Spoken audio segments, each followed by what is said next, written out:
ter vídeos nesse canal fazendo bullet journal, porque esse ano eu abandonei o planner e voltei para as raízes, porque eu não gostei muito de usar planner não, achei limitado.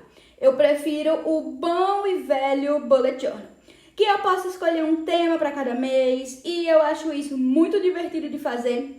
No bullet journal eu posso escolher como vai ser o layout de cada página, o que é que eu vou botar como prioridade aí para estar organizando e tudo mais, enfim.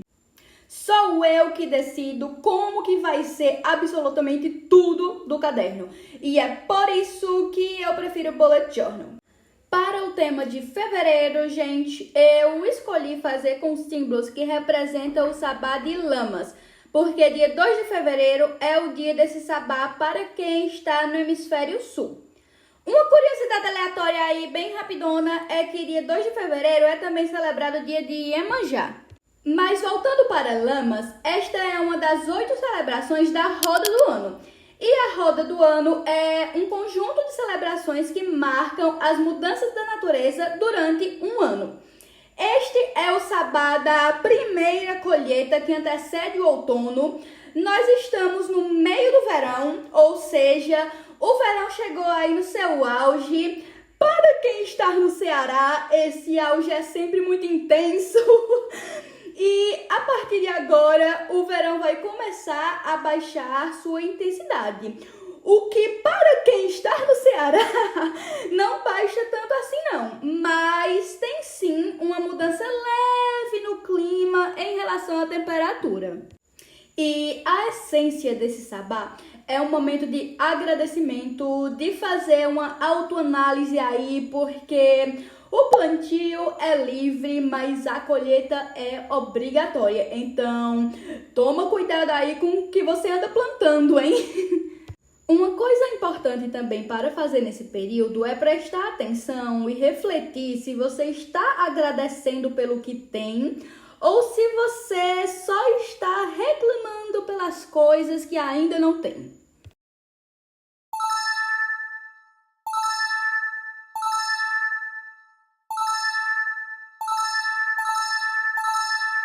Galera, só uma observação sobre esse girassol, que como vocês podem ver, eu estou pintando com giz pastel oleoso. E caso vocês queiram se inspirar também e fazer uma página do bullet journal de vocês usando giz pastel oleoso, o recado aqui é só para vocês terem cuidado de não fechar de forma alguma o caderno imediatamente quando terminar, porque senão vai borrar tudo. Eu tô deixando avisado só porque eu já fiz isso uma vez. Então, esperem aí um tempo para secar antes de fechar o caderno, beleza? Ah, e o tempo que eu esperei foi de um dia para o outro. Porque quando eu terminei essa primeira página aí, já era bem tarde e eu fui dormir e deixei o caderno aberto na escrivaninha até o outro dia. Mas, caso você não queira esperar tanto assim, você pode esperar só alguns minutos e depois colocar uma folha entre as duas páginas que tem a pintura com o giz, para assim continuar fazendo o resto do planejamento. E para finalizar logo essa primeira página, eu só pintei a vela usando marca-texto e canetinha e depois pintei de dourado o desenho de trigo que eu fiz em volta do calendário. Na gravação não parece tanto dourado assim, mas na vida real é dourado. E, gente, todos esses símbolos que vocês estão vendo são símbolos de uma boa colheita, porque, relembrando, o sabá de lamas é a primeira colheita do ano. E, historicamente, essas celebrações da roda do ano, elas são originárias dos antigos festivais pagãos que aconteciam na Europa pré-cristã. E esses povos antigos, rurais / pagãos, eles sobreviviam diretamente da terra, ou seja, eles literalmente plantavam e colhiam os seus alimentos. Então, quando a gente está falando que a natureza está passando por essa mudança, de o sol começar a ficar cada vez mais fraco, para os povos pagãos antigos, significava que já não era mais tempo de plantar e estava começando o tempo realmente da colheita.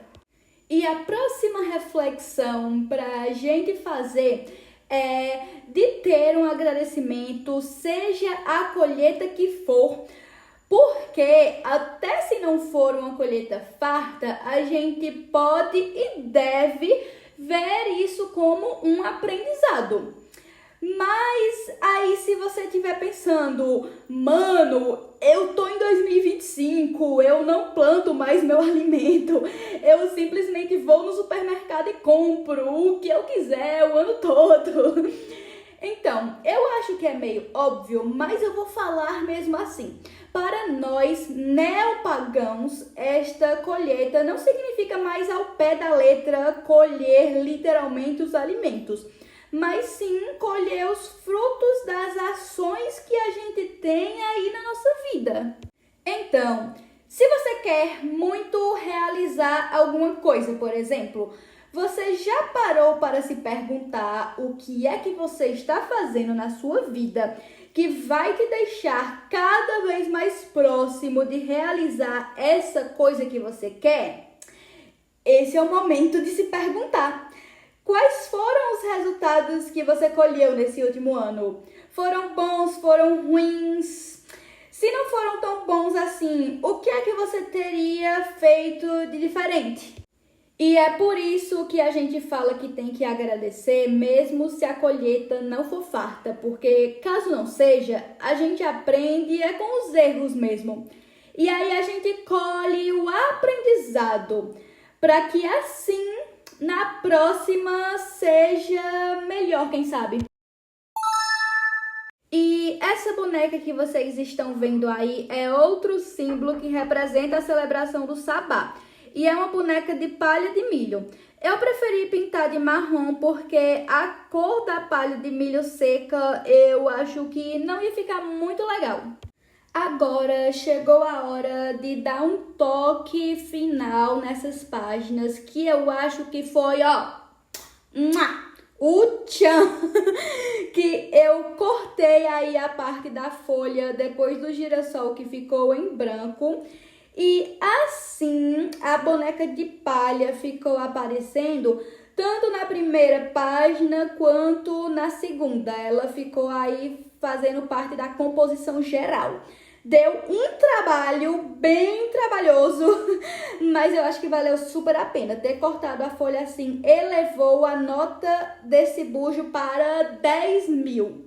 Nesse exato momento aí eu vou cometer o maior erro de todos que uma pessoa que está iniciando na aquarela pode cometer, que é pintar com aquarela em um papel que, além de não ser próprio para aquarela, é também de baixa gramatura. Esse meu caderno aí, se eu não me engano, a folha tem gramatura 80 e a folha de aquarela ideal é de 300. Mas eu não sou iniciante em aquarela, então eu tenho liberdade poética, vou chamar assim.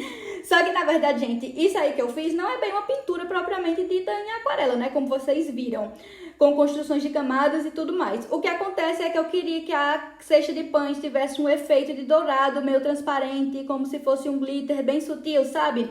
Que só a tinta em aquarela tem, pelo menos eu não conheço nenhum outro material que tenha o efeito que eu queria. Então, eu arrisquei passar a minha aquarela dourada ali, sabendo que podia ser que o papel rasgasse. Para isso não acontecer, eu tive que ter muito cuidado e também tive que usar pouquíssima água e, obviamente, nada de fazer mais de uma camada. Só que, como o efeito que eu queria é uma coisa sutil, só ia precisar de uma camada mesmo.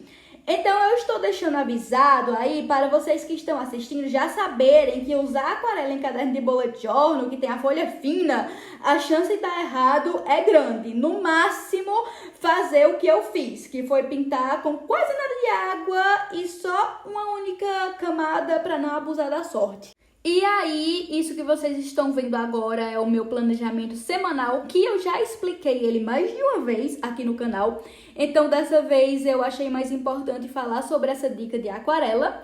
E eu decorei o planejamento semanal de verde e amarelo, mas depois eu fiquei pensando, poxa vida, era melhor ter usado amarelo e laranja. Mas aí já era, já tava feito, vida que segue, bora ver agora como foi que ficou o resultado final de tudo.